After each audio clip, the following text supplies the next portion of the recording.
tuko hapa Arusha kuhudhuria na tumetoka kufungua mkutano wa EITI duniani. Wamekuja kufanyia mkutano wao hapa nchini kwetu mkoa wa Arusha.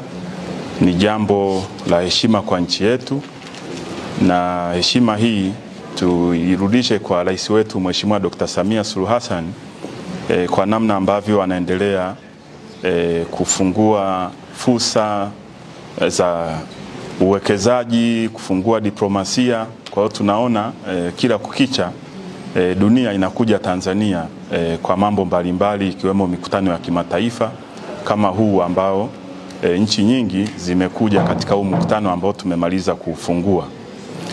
Nimekuja kumwakilisha Mheshimiwa Naibu Waziri Mkuu Mheshimiwa Dr. Doto Mashaka Biteko. Nitumie nafasi hii kumshukuru sana Mheshimiwa Rais wetu Dr. Samia Suluhu Hassan kwa commitment yake na serikali anayoongoza ya awamu ya 6 ya kuhakikisha sisi Tanzania kama mwanachama wa nchi duniani ambazo zinatekeleza ili takwa la kuweka uwazi wa mapato yanayolipwa na kampuni ambazo ziko kwenye sekta ya madini, sekta ya gesi na mafuta, malipo yao kwa serikali yawekwe wazi. Ndio matakwa ya hii EITI standard ambayo kimataifa leo inafanyika hapa, lakini vile vile na serikali kudisclose kile ambacho imepokea kutoka kwenye kampuni hizi. Initiative hii ilianza mwaka 2008 na Tanzania mwaka 2015 15 tukatengeneza sheria inaitwa TEITA Act.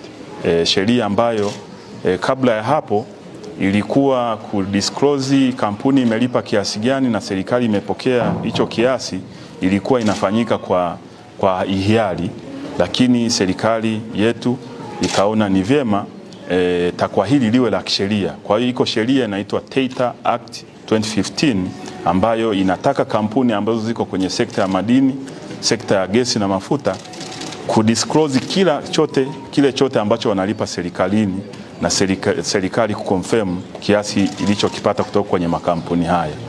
Kwa hiyo ni mafanikio makubwa tumeyapata, na dunia sasa imekuja